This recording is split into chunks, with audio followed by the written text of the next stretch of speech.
અવિરત સમયમાં જ્યારે આવી કંઈક ઘટના અહીંયા રજૂ કરવામાં થાય અથવા તો આવું સંમેલન કરવાનું થાય તો અચૂક આપની ટીમ સહિત અહીંયા ઉપસ્થિત રહી અને જે તે વખતે જે તે કાર્યક્રમની શોભામાં વધારો કરજો. આજુબાજુના વિસ્તારોમાં જાગૃતિનું બીજ રોપવાનું છે. આ અત્યારે તો ખાલી ખેતર ખેડવાનું છે, બીજ વાવવાનું બાકી છે. અત્યારે તો ખેતર ખાલી ખેડીએ છીએ, 5 જણ ભેગા થઈને.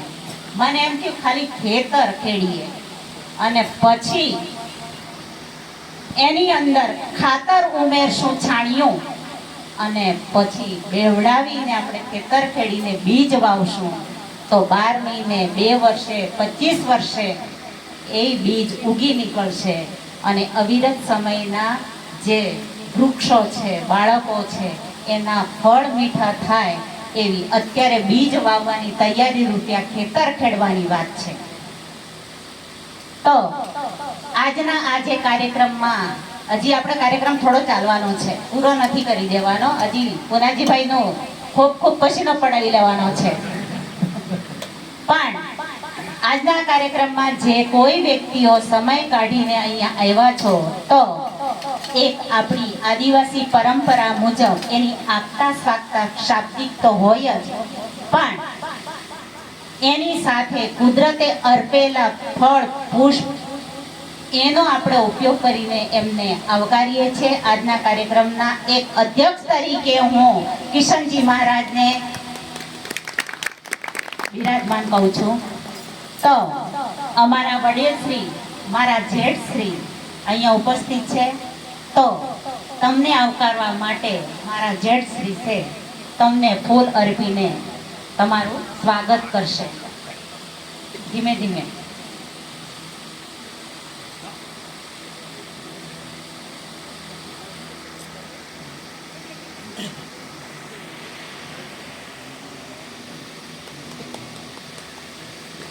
ખૂબ સરસ કિશનજી મહારાજજી, આપ સમય કાઢીને આવ્યા છો એ બદલ ખૂબ ખૂબ આપને ધન્યવાદ અર્પીએ છીએ.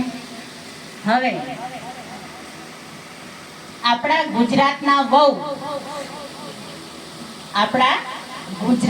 વહુ, રાજસ્થાનના દીકરી અહીંયા ઉપસ્થિત થયા છે, ત્યારે મેનકાજી ડામોરને એને પણ આપણે ફૂલ હાર અર્પીને એમનું સ્વાગત કરીએ છીએ. એ માટે અમારા દેરાણી શ્રી, 2 દેરાણીઓને ઊભા કરું છું કારણ કે જુડવાઓ છે. બરોબર, ચાલો 2 દેરાણીઓ ઊભા થાવ અને હા ના 2 પકડીને પહેરાવો. ઊભા થાવ, હાલો હાલો. હા, બંને પકડો, 2 છેડા.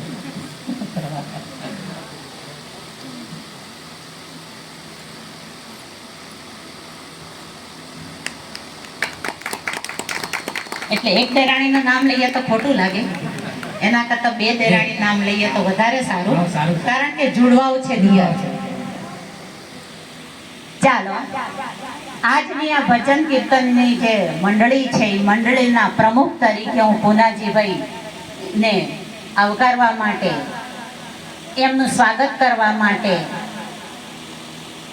મારા દિયર શ્રી અહીંયા ઉપસ્થિત છે, રજનીકાંતભાઈ અને રાકેશભાઈ જો હોય તો મારી વાત જો સાંભળતા હોય તો આ બાજુ આવી જજો.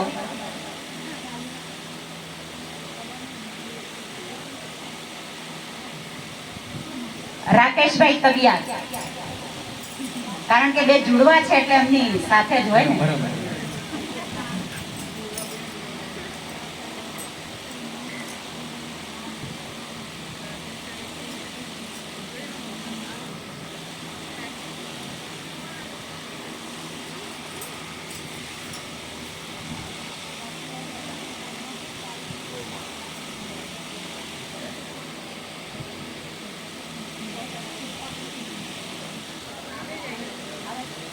કાંઈ વાંધો નહીં, એ આવે ત્યાં સુધી આપણે રાહ જોઈએ. પણ એક બીજા પણ મહેમાન શ્રી આપણી વચ્ચે ઉપસ્થિત છે. એ મહેમાન શ્રી છે અમારા જમાઈ શ્રી. એ દાહોદ જિલ્લાથી આવેલા છે એમનું પણ આપણે અહીંયા હાર્દિક સ્વાગત કરીએ છીએ. જમાઈશ્રી આ બાજુ આવો આગળ.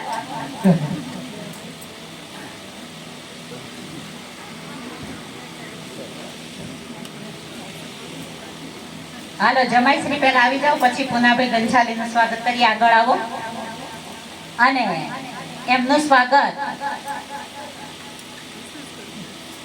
શાળાઓ શ્રી અહીંયા જે ઊભા છે 2-3 શાળાઓ શ્રી છે. હાલો ધવલભાઈ, મીતભાઈ, રસેશભાઈ આવતા રહ્યો. ચાલો ચાલો, સગા સંબંધી કોને કહેવાય એ અહીંથી શીખવાનું છે.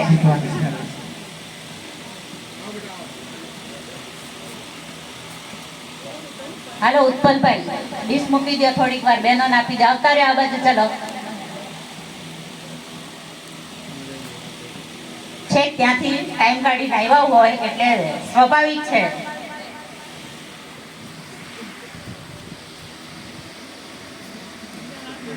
બધા હાથ લગાવો તમ તારે. આવીને આવી મીટિંગોમાં આવતા રહેજો. આવનારી પેઢીને જાગૃત કરજો, એમાં સહભાગી બનજો. એવી શુભેચ્છા સહ તમને આ ફૂલમાળા અર્પણ કરીએ છીએ.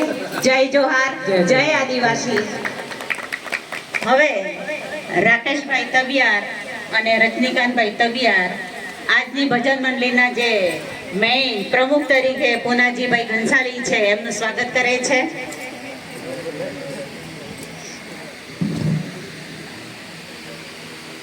આ બંને મારા દિયર છે, 2 જુડવા છે, એટલે 2 સાથે જ ઊભા રાખવાના હોય. ખૂબ સરસ. જય જોહાર, જય આદિવાસી. અહીંયા ઉપસ્થિત તમામ સગા સંબંધીઓને હાર્દિક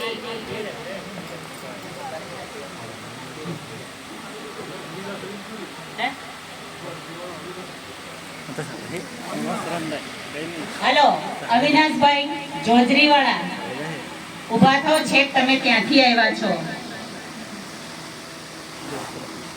એનું સ્વાગત અમારા ધર્મપતિ શ્રી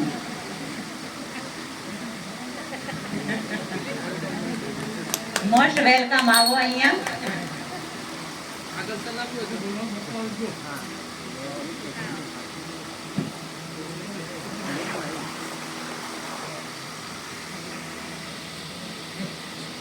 ઘર આંગણેથી શીખવાનું હોય છે, સમાજને શીખવાડવાનું હોય છે. જય જોહાર, જય આદિવાસી. ખૂબ ખૂબ અભિનંદન અવિનાશભાઈ, સમય કાઢીને અહીંયા આવ્યા એટલે. હવે આગળનો કાર્યક્રમ ફરીવાર ધૂનની રમઝટ બોલાવજો, પછી મારો વારો છે. અને પછી જમવાનો ટાઈમ થાય એટલે આપણે જમી લેવાનું છે. હજી વાર છે થોડી.